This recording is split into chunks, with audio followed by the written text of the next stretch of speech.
There you go. Having a technological glitch, no sound. It says sound.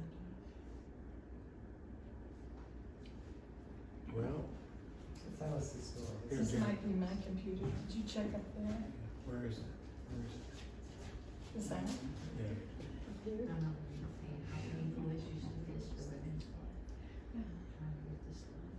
It's not coming down. Oh, wait. Here we go. I know what's wrong. Yeah, you put it back to the beginning. Yeah, you're right. Sound is out here. Yeah, just go back there. Start over. Well, we will have Just to go back. Start over. Sorry about that.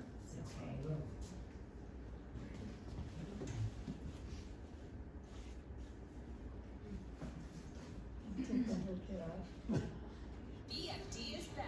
Black Friday deals are about to look for money and Commercial $5 free. a month with that two-year price launch. Plus, $400 on us to pick your own. Now, where are you from? Manchester. No, yeah, I did, but she moved on me. She moved on you. Well, why did she move on you? Is this I from? don't know. No, you How have to long get did you that. go out with her? About 4 days How do a I week. get rid of this? You went out 4 days a week, and she's moved away. Pause Yeah. Did that upset you? it, and then go back to the beginning.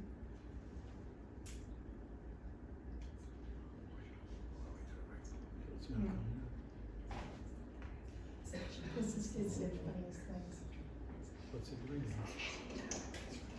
Well, Bruce is organizing that. Maybe we can you move on to John's part? Or not? You can move on to my part. Okay.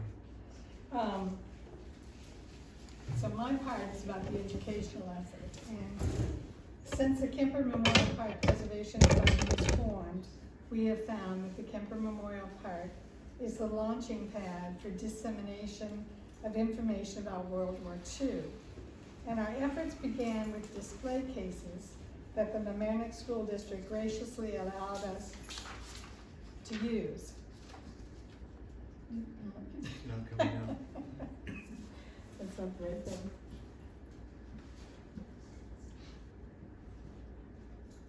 Okay.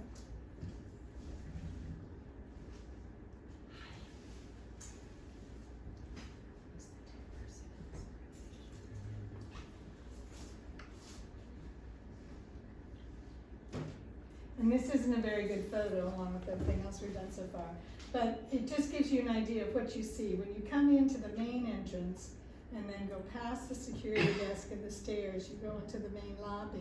And on the right-hand side there are these two display cases, which we are using for rotating exhibits. And one poster is permanently in the display case, and that's the Gold Star map.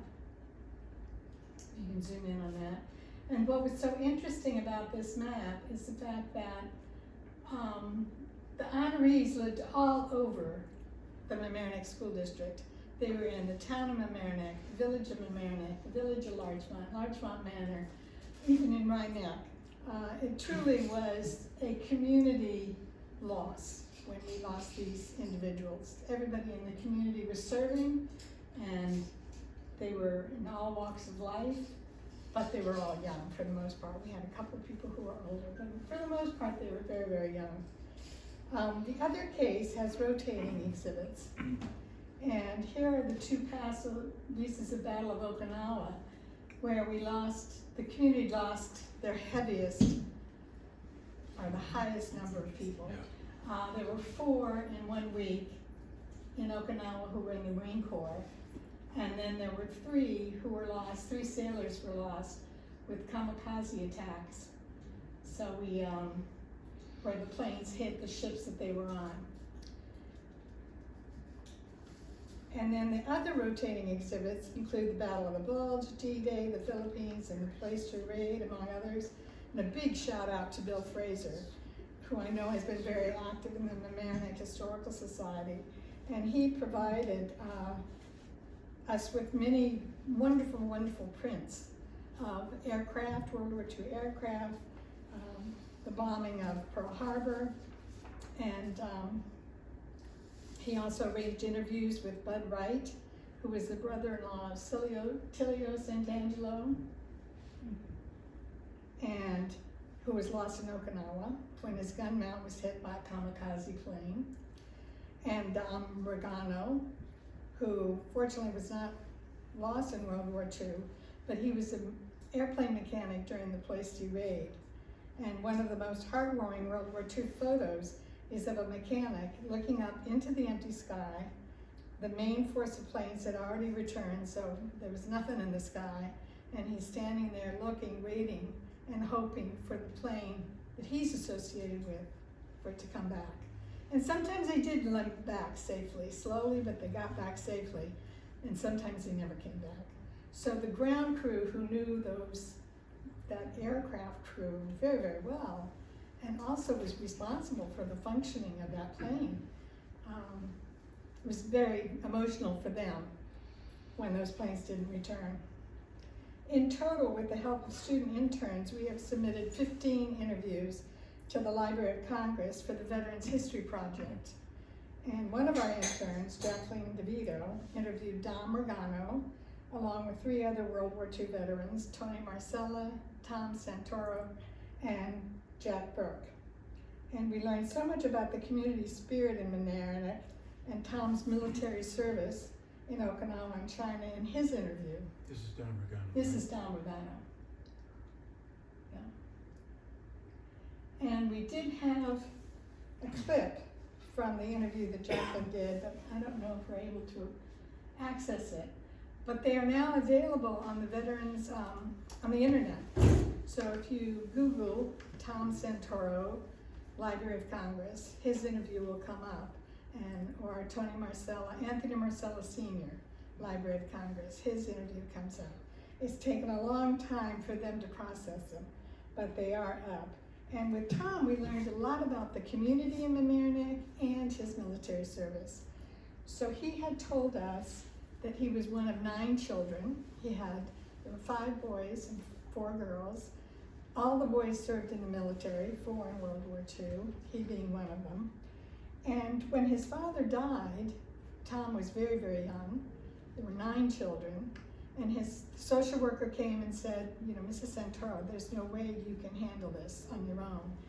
And she just said, no, I have to keep my children. They thought, no, some need to go to foster care. And the community rallied around her, and Tom talks about how one woman baked bread on Mondays. So every Monday she came over with a week's worth of bread for the Santoros, and I'm sure it was a lot of bread with 9 kids. But everybody just did so much for them, and they were able to stay together, and they were very grateful. And then when he was little, Tom talked about always wanting to be a Marine and wanting to see China. And sure enough, he ended up a Marine, and he ended up, after the war, going to China. So that was very interesting, and he talks about that too in his interview.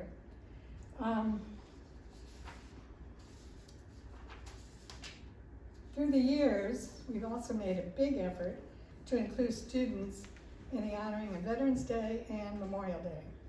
For many years on Veterans Day, Rich Darcy, a teacher from the Comics and a member of our board, brought his students over to the Kemper Memorial Park with another teacher, Pedro Vega, who is now a member of our board, to make rubbings of the names on the monument and plant paper poppies in the ground. Using information provided by us, the students had already done research on the different honorees and had chosen a name that particularly interests them and did a rubbing of that name. More recently, we had meet and greet receptions with local veterans after the Veterans Day ceremony at the high school. Over 200 Homic students attended to meet and greet the veterans. And here's a photo of Joe Germano and a student. And we couldn't believe, having children of our own, how well behaved these kids were and how honored they were to be meeting veterans. They just were, it was a wonderful experience for the veterans and for the kids too. I'm sure they never forgot. But then COVID hit, and we had to go to a virtual version, which is on our website, but definitely was not as good as the students meeting the veterans in person. Rich Darcy has since retired and Pedro Vega has moved to the high school, but Brian Dugnan, another teacher at the Hollies, expressed interest in inviting a World War II veteran I had met on Christmas Eve at a local restaurant, and Brian invited him to the Homics to speak with students who would like to meet him. It was a great success, and we have a slideshow of that, but I don't think that's one of the things that's kind of lost in the mire, but hopefully we can find it and show it to you. And this year, in front of the Vietnam Memorial Display at Mamaroneck High School, Pedro Vega organized a ceremony with featured speakers Skip Donahue from American Legion Post 347, who spoke of the importance of military service, and Jim Camara, who served in the 101st Airborne in Vietnam and is a member of the Veterans Writing Workshop at Fordham. And Jim read one of the stories he has written. The ceremony was very moving and inspiring. Pedro also arranged with the VFW for the student council at the high school to sell poppies, because the VFW is getting older now and they didn't feel that they had the energy to sell poppies anymore. So they bought them and gave them to the students to sell. And the money raised was donated to the Montrose Veterans Hospital. Did you do this one poster? Which one? This one? Number 10. Yeah.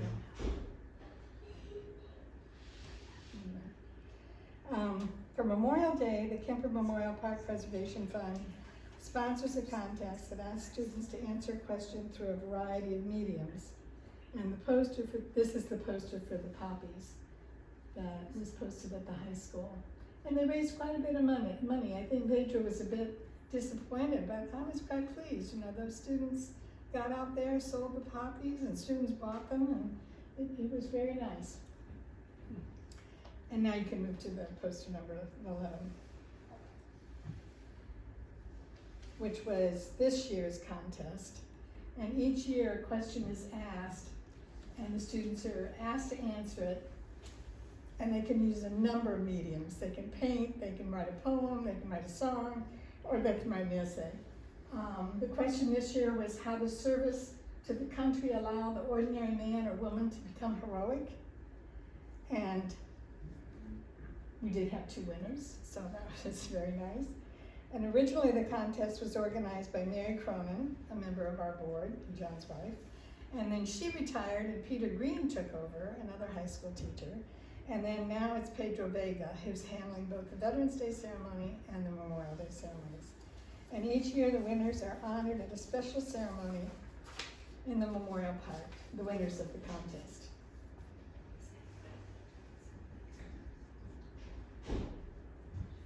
So there's Peter Green and 3 winners from the previous year. So the kids are always proud of themselves and we're proud of them. The Kemper Memorial Park Preservation Fund also marches in the village of Mamaroneck Memorial Day Parade each year. And Bill Fraser drives his World War II Jeep loaded with World War II veterans. And Bill also brings his Jeep to the Memorial Day ceremony and the Veterans Day ceremony at the high school. And he was invited to Murray Avenue School one year to show it to the students. And no matter the age, the students are always fascinated. And his video is on my desktop. So if you close it out, you can. Where's that? Never mind. Okay. Besides conducting interviews, student interns also research the honorees. An enormous amount of material has been compiled. We are in the process of organizing it and putting it on the website. And our homepage. Here's Bill Fraser's thing. I don't know. Is this the Close power? that out. No, close that. That's Bill Fraser's Jeep. Mm-hmm. Close that. Anyway, besides conducting interviews, student interns also research the honorees. An enormous amount of material has been compiled. We are in the process of digitizing it and putting it on the website. And we'd like to work with the Village High School Library and get all this digitized material on their files. And when I talked to the librarian about it at Veterans Day, she said, oh, the Mamaroneck Historical Society and the Larchmont Historical Society, we're working with them. So talk to them about getting this all on the Mamaroneck High School site. Do you want to do 14?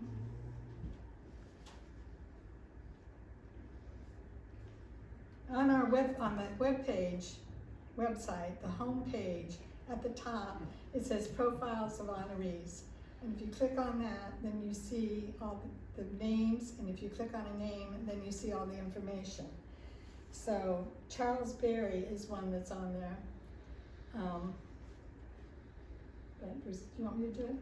Yeah. I think I saw the other problem.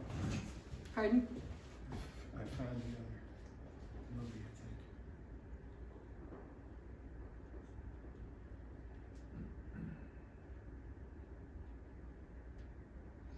So this is the home page, and up on the top there you can see where we have the profiles, the beautification project, Library of Congress, and it's a wonderful place just to explore what's there. We also, Ed Cafino is our webmaster, and he added this World War II honor roll for each month. So the month of November has these names, and 3 very interesting stories are Frank M. Romano, who died November 11th, 1944, and his mother had died, and his father wanted his son to come home for his mother's funeral, and that was usually not allowed. Unfortunately, these kids just had to stick it out. But Frank's dad got special permission, so he was flown to Hawaii. When he was leaving Hawaii, the plane crashed and he was killed. So the father must have been devastated. If you just let him be, he might be okay today. And the next 2 names are John Francis Brady and Lawrence S. Schofield. They were on the same plane that crashed off Tampa, Florida during a training exercise. And the mother received a note from a friend of hers in Florida saying, this is the strangest thing. These 2 boys, they were on the same plane and they were both from Larchmont. But, unfortunately, yeah, that was what happened.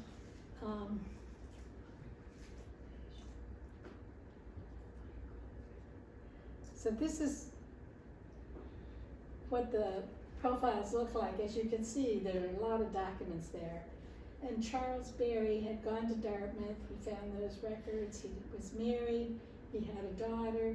We followed the family, his wife, his sister, see what happened to them and what they did. And we just have a lot of information, but he's B. We're going through it alphabetically. So you can see how much time it takes to digitize all these documents. And we are asking for help from the community to find missing photos. And here's a list of names.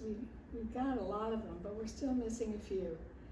And I don't know if anybody is familiar with those names. These ring a bell. Harry Gears, Wolf D. Goltzer. He was one of the Ritchie boys. There was a documentary done on the Ritchie boys. He was at Camp Ritchie. He spoke German, native, either from Austria or Germany. I think Germany. And so they picked him up and sent him to this Camp Ritchie where they were trained in intelligence. And Donato Greco, Ian Francis Jackson, Mervyn Ash King, Thomas F. Maloney, Luke J. Murtha. For some reason I'm having trouble scrolling down. But another one is Peter von Fritz, who also was a Ritchie boy. His father was exactly stepfather, but he was the only non-Jewish professor to resign from a German university because he wouldn't take this oath they were all supposed to take. So he refused to take the oath. He left Germany and came to the United States, and he was a professor at Columbia. And then his son was also picked up and sent to the Camp Ritchie because he spoke excellent German, obviously. So if you know anything about these people, unfortunately you can't see them all, please let me know, because any information then is a lead for finding out perhaps a photo, if we can find a cousin or someone. This is our website. I think you can just do KemperMemorialPark.org and get to it. You don't need the HTTPS. But someone told me we did need that. So anyway, that was the end of my presentation, and then you ready for John? So no Phil. I was a teacher for 40 years, and this is like one of those days when, you know, you have this great lesson plan and you have all this technology you're gonna use and nothing works. And that's the day the principal comes in just to, you know, just out of the blue, you know, so improvise. So that's what I'm gonna do. Without benefit of slides, I'm gonna try to paint a word picture for you of what we've done in terms of beautification. And when I think about it, the difference between the way that park looked when I came to work in Mamaroneck in 1972 and the way it looks now is nothing short of miraculous. And the way it happened is even more miraculous, because we started out roughly 20 years ago, a group of very well-meaning, energetic people with a lot of good ideas, but not a clue as to how we were going to implement any of them. We had no money. We had a lot of enthusiasm, but no money. And, you know, we sat around and, you know, talked about how we start, what we do first. And we realized pretty quickly the only two things we could do were raise awareness of the park and state our intentions to bring it back to the way it was envisioned when it was first dedicated in 1945.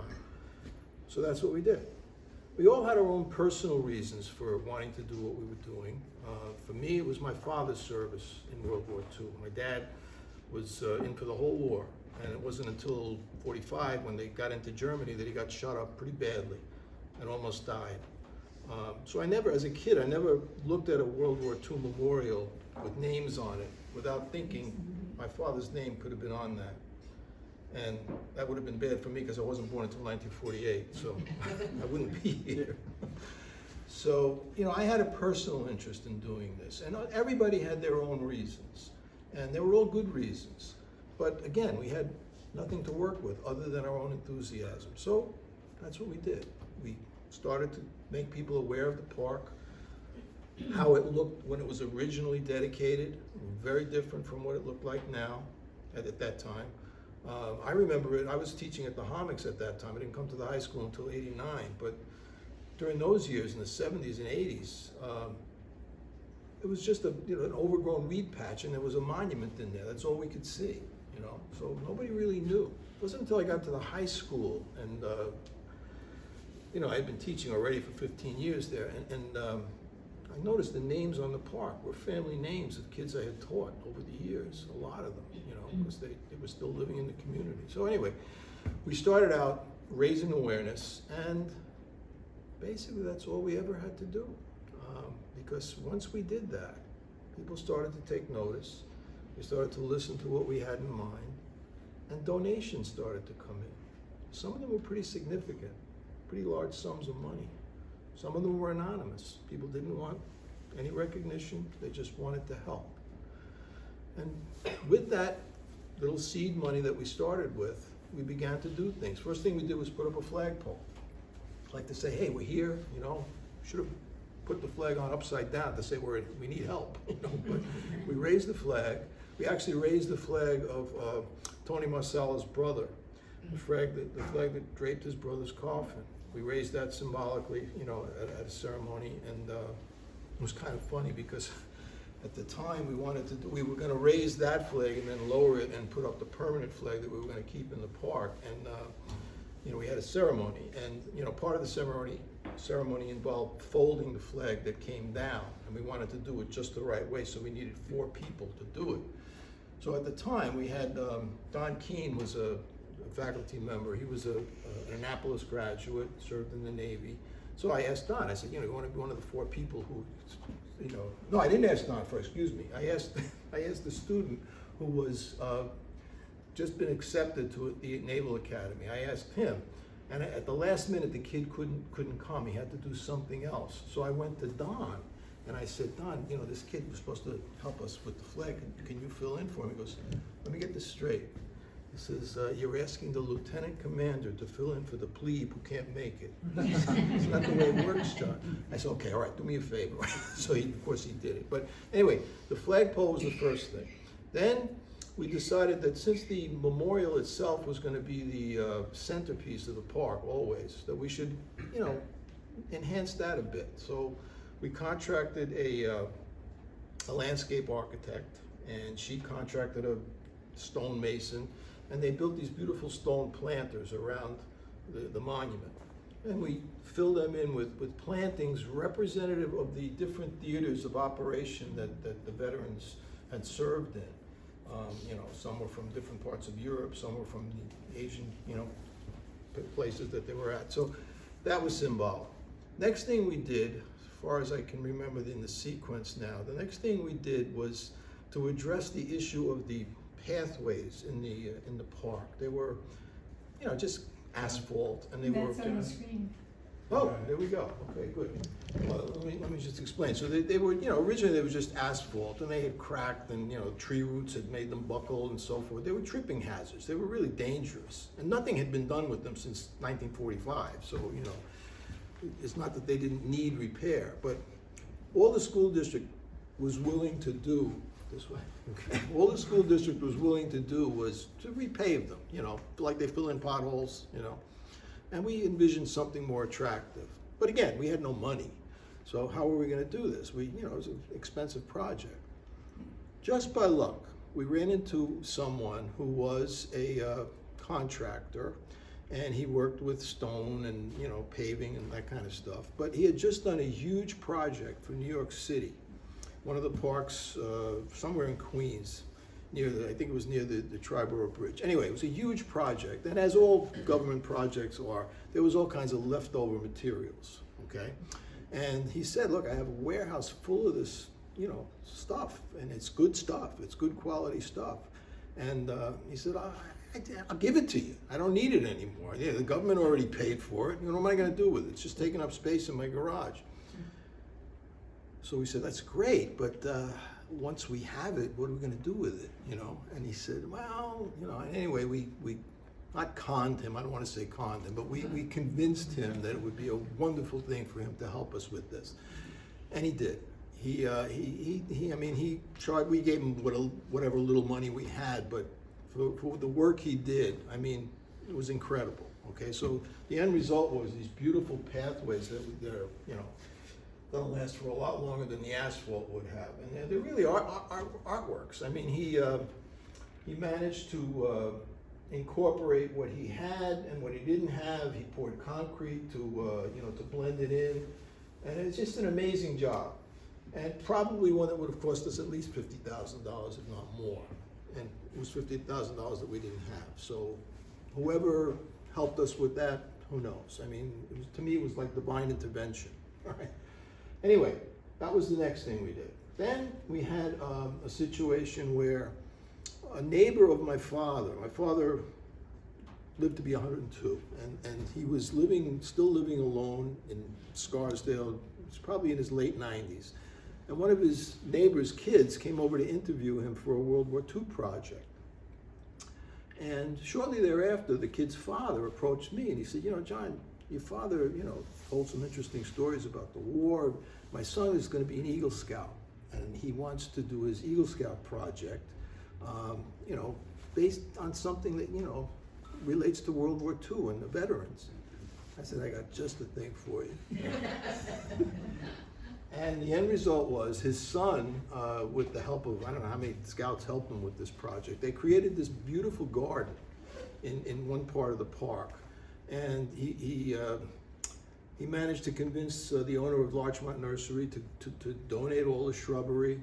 She donated the mulch and all the other stuff that they needed to get the project going. And the end result is this beautiful, I don't know if you have a picture of Bruce, but we have this beautiful garden area on one side, and that mushroomed into another garden area on the opposite side, adjacent to the pines, the pine grove, which originally was donated by the brother of Richard Kemper, for whom the park is named, okay?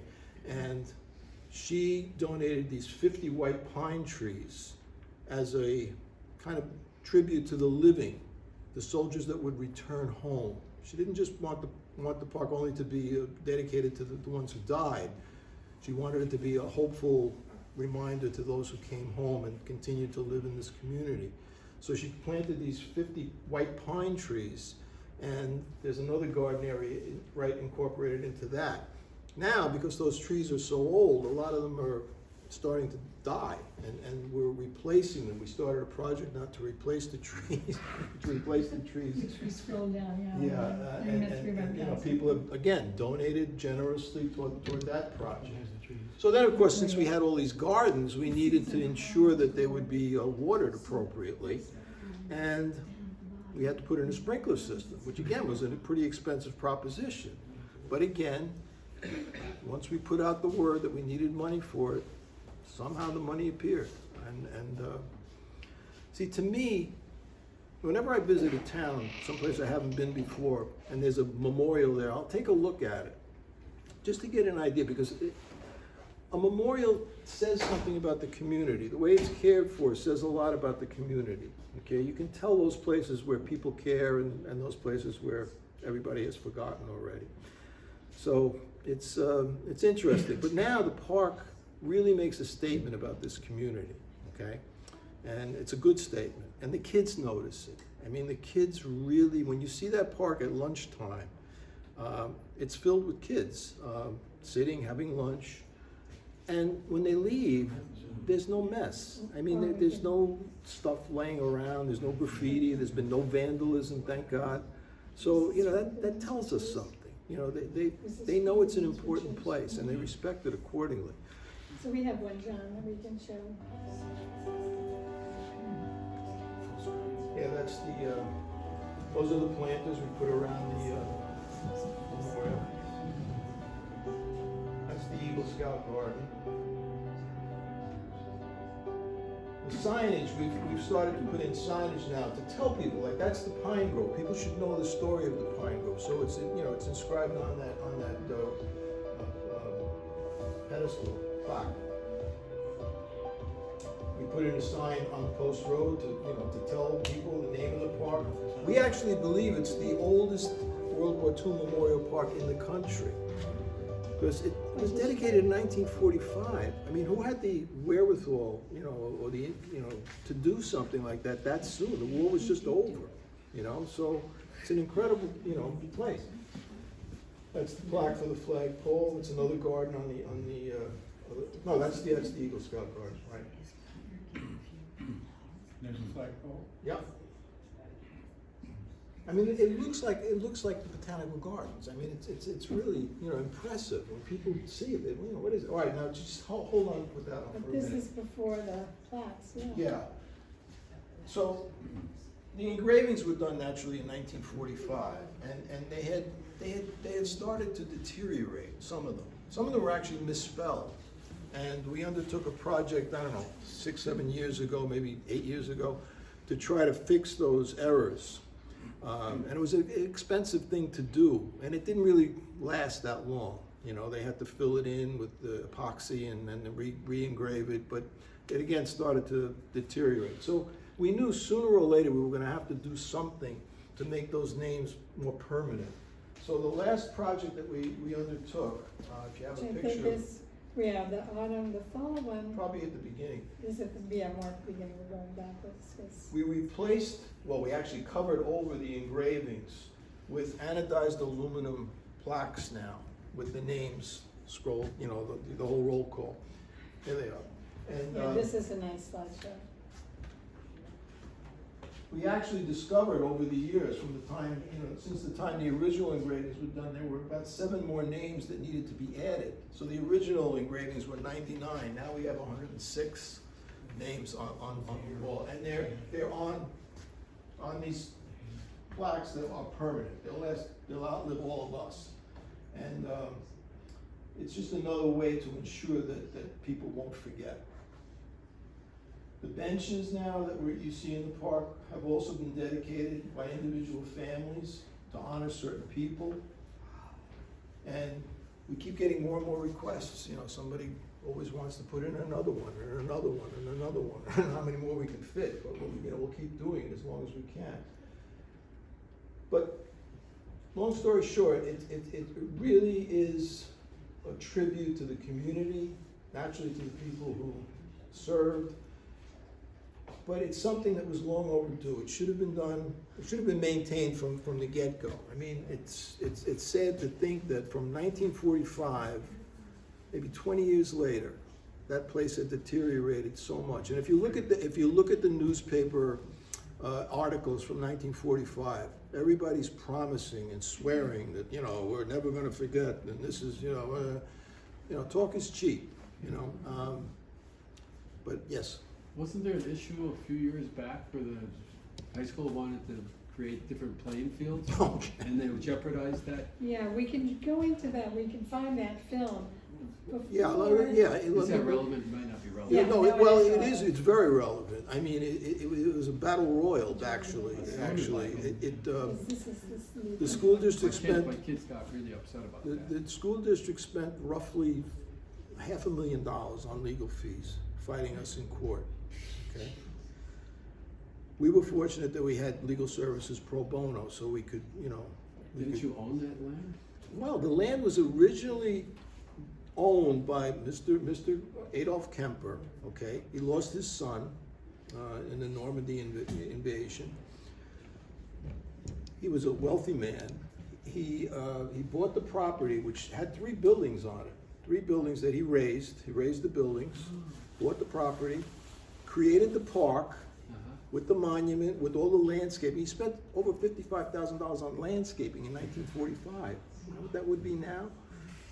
And he gave it to the school with the understanding that it would remain a park in perpetuity, and they accepted it. Of course, they swore that this would always be, you know, never sacred ground, all that stuff. Yeah, great. So they thought they owned So it. here's, yeah, we can show the video now, if we don't get more commercials. But around 1990, 1991, I was still working there. A new superintendent came along, and she had a vision of what the campus should look like. She wanted to reconfigure it, and part of it involved creating a new field. She wanted to take the football field and make it parallel with Boston Post Road, put a soccer field right next to it, which is a stupid idea. The kids would be kicking balls onto Boston Post Road. It made no sense. It would cause a traffic nightmare. Here's the film. Okay, all right, just can you hold it for just 1 second? Oh, sure. This is- Okay, so let me just finish this point. So, you know, she made the point that, you know, in order to do what she wanted, they had to move the memorial. And you know, some of us said, you can't do that. And she said, of course you can. They move memorials all the time. It was like, you know, who cares, you know? So that's when the stuff happened. And it took us almost 10 years to get them to finally solve the problem a different way. It was pretty obvious what they needed to do. Turf the field, because at the time they couldn't use the field, you know, as much as they needed to. Turf solved that problem, lights solved that problem, okay? There was another way to do it. They just, you know, she was stubborn and, you know, anyway, the end result was good. Now we have a very good working relationship with the school board. They haven't given us any money. To date, I think we've raised over $100,000 to do the things that we've done. Not a penny from them. All we've asked them for from time to time is help in terms of manpower, you know, landscaping, you know, some of the grounds people help us out with that, and they've been good. So right now we have a good working relationship. I don't want to jeopardize that. That's why we don't like to talk about the bad old days, Okay. you know, anymore, you know. That's fair. Hope it never happens again, you know. But it's unfortunate, but now the park looks the way it always should have. And that's, our hope is that it will stay that way. So anyway, I'll shut up and you can watch the film. The film did a good job.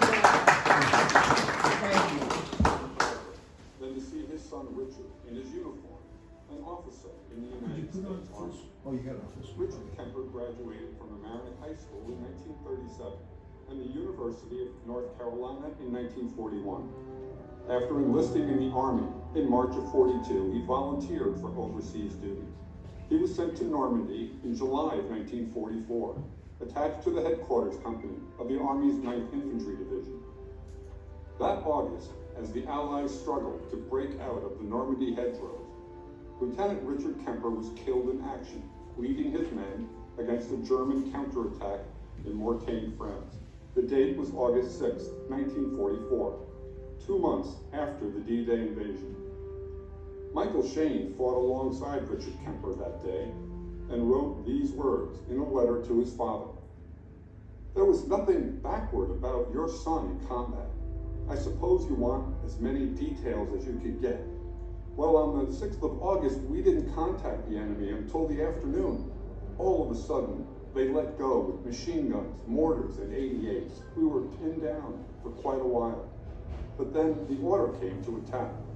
They were firing at us from a small town. We started to advance. Well, we got into that town all right, and had the Germans on the run when they counterattacked and drove us back. I don't know whether you know it or not, but Richard was acting commander at the time he was hit.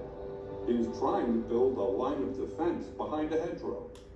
Your son was a short distance to my left, facing the enemy when an 88 shell hit right where he was. I can just say, well, that I'm terribly sorry. You can really be very, very proud of your boy." Lieutenant Richard Kemper is buried in the Long Island National Cemetery in Farmingdale, New York. A few months later, a stunned Adolph Kemper learned of the death of his son's best friend, Mickey Moats. Lieutenant Moats was killed in France. He was awarded the Silver Star and the Purple Heart and left behind his pregnant wife, Margaret. Lieutenant Moats is buried in the Epinal American Cemetery in Vosges, France. Back at home, day after day, local newspaper reports of the deaths of loved ones saddened an already shaken community. The losses were felt in every neighborhood. Suffering under the weight of war, Adolph Kemper felt compelled to do something to honor those who had given everything. He decided to create a war memorial park. The 99 names engraved on our monument range from immigrant sons to members of prominent local families. They were all our neighbors. On Sunday afternoon, May 25th, 1947, the dedication ceremony was held, and the Richard M. Kemper Memorial Park was donated to the Mamaroneck School District. Kay Cullen lived on Woodbine Avenue in Larchmont and loved to sail her boat on Long Island Sound. A graduate of the Ursuline School, Kay was a volunteer for the Red Cross, helping soldiers wounded during the Battle of the Bulge. On December 20th, 1944, she was killed in a German rocket attack. 2 days after Christmas, Kay Cullen was buried in the Henri Chapelle Military Cemetery in Belgium. She was 26 years old and the only woman from our community to be killed in a combat zone during the Second World War. Andrew Tuck jumped into his first combat as an officer with the 101st Airborne Division's parachute assault on Normandy the night of June 5th, 1944. Lieutenant Tuck was captured by German troops during the early morning fighting on D-Day, but he escaped later that same afternoon. Lieutenant Tuck was 22, and he distinguished himself with the 506th Parachute Infantry Regiment's jumps into Holland and the liberation of the city of Eindhoven. He was wounded that winter in Bastogne during the Battle of the Bulge. Ironically, Lieutenant Andrew Tuck was killed in Austria in a vehicle accident just months after the end of the German war.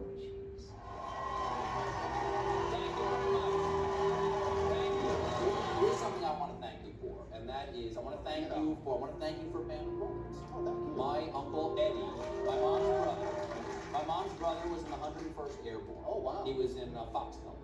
Okay. And he was there all the way from D-Day to Berkshire Gardens. All the way through. So he would have trained at Tacoma. And Absolutely, yeah. Wow. Baby. And he made it. He survived. He survived through the war. He died actually in a crazy Jeep accident hunting SS officers who were hiding in caves in Austria after the war.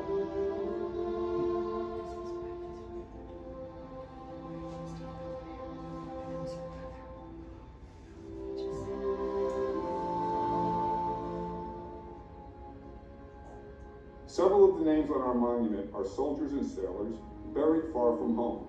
Some were buried at sea, and a few were never recovered. Joseph Skanga graduated from Mamaroneck High School in 1944. On May 4th, 1945, 19-year-old Seaman First Class Joseph Skanga went down with his ship, the destroyer USS Morrison, after a Japanese kamikaze attack off Okinawa. His body was never recovered. Joseph Skanga is remembered on the Tablets of the Missing in Honolulu, Hawaii, and here on our monument. For family members, this park has always been a place to grieve their loss. Jean Kemper Hoffman, Lieutenant Richard Kemper's sister, often visits with her sons, Paul and Richard. During the 1960s and 70s, time slowly erased the memory of the sacrifices of the Second World War. In 1975, the Vietnam War ended and changes in American culture took hold. By the 1980s and 90s, a generation of Mamaroneck students and their families had no knowledge of the Kemper Memorial Park or its original purpose at the high school, and the park continued to slide into disrepair and neglect. But while many in the community never knew the Memorial Park existed, for others, it was the most important thing there was. Tony Marcella's brother John is buried in a communal grave in Lexington, Kentucky. John Marcella was 21 when he was killed with his tank crew in Anzio, Italy. The crew was buried together in Kentucky. Tony has been coming to stand before his brother's name on the monument since the park's dedication in 1947. In 2001, to the disbelief of the Kemper family and many others, the Mamaroneck School Board proposed a plan to turn the Kemper Memorial Park into a parking lot and make room for an additional playing field. The time had come to ask a question of everyone who lives in this community, to all who enjoy the happiness of family life, freedom, and prosperity here in Marchland and Mamaroneck. How could it come to this?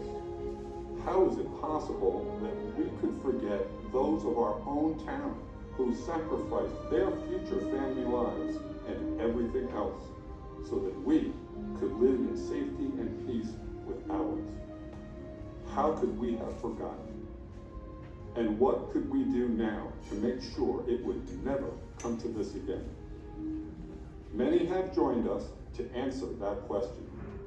Since 2001, attendance at the Memorial Day ceremonies has increased dramatically. Flags are now placed during our ceremony to commemorate each of the 99 names inscribed on the monument. The Kemper Memorial Park Preservation Fund was formed. Research has begun on every name, and family members are being contacted.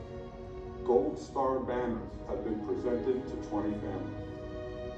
On Memorial Day 2005, 3 Army Black Hawk helicopters flew a missing man formation over Kemper Memorial Park.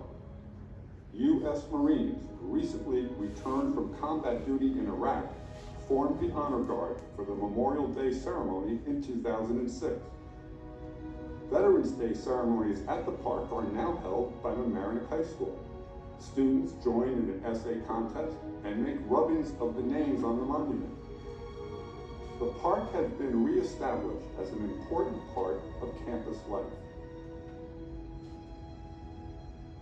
During their annual journey from Maine to lay Christmas wreaths in Washington, D.C. at the Arlington National Cemetery, wreaths across America stopped their convoy at the Memorial Park to lay a wreath at our monument. Thanks to community involvement and the support from the Mamaroneck School District, the Richard M. Kemper Memorial Park is once again being used for the purpose to which it was dedicated 65 years ago. A worthy memorial to the young men and women of the school district who so valiantly gave their lives for our protection and peace. Let us never again forget.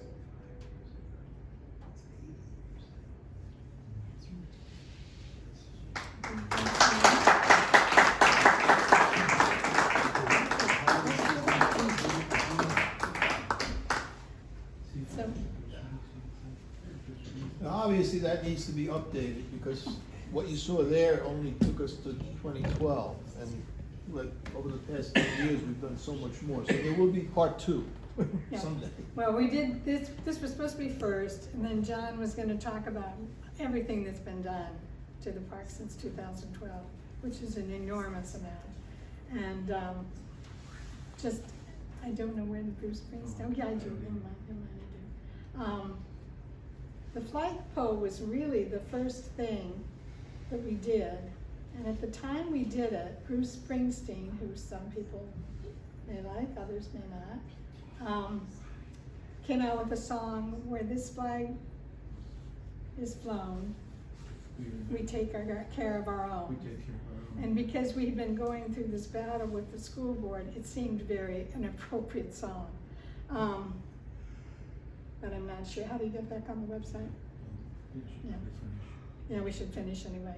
But anyway, so we put that song to images of putting up the flagpole, John's dad and John working with little tiny Girl Scouts to plant pansies. So we've just done a lot. It's been a very good feeling for all of us who've been involved. And thank you so much for inviting us. We do have 2 flyers on the desk out front, and also there's a book where you can sign your name and your email address if you'd like us to email, keep you informed about upcoming events, Veterans Day and Memorial Day.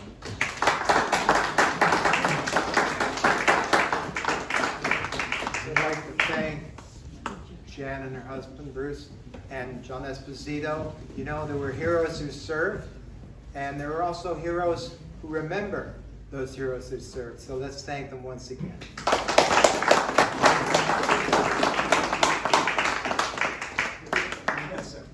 Peter, I just want to make note of right behind you, the flag that's against the wall. That flew on the SS Chicago over during the shelling of Tokyo Bay on the SS Chicago, and that's part of our archives. I thought people might be interested in that. It's folded up, we can't show it in its entirety because it's kind of tattered, but that actually flew over Tokyo Bay. And also, we want everybody to take advantage of some of the donations that servicemen in our area have donated to us, the uniforms they've donated to us.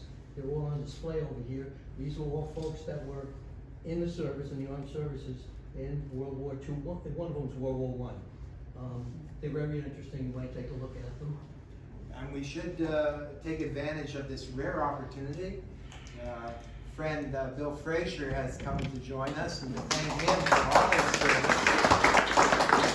Those of you who know the schoolhouse, this gentleman is instrumental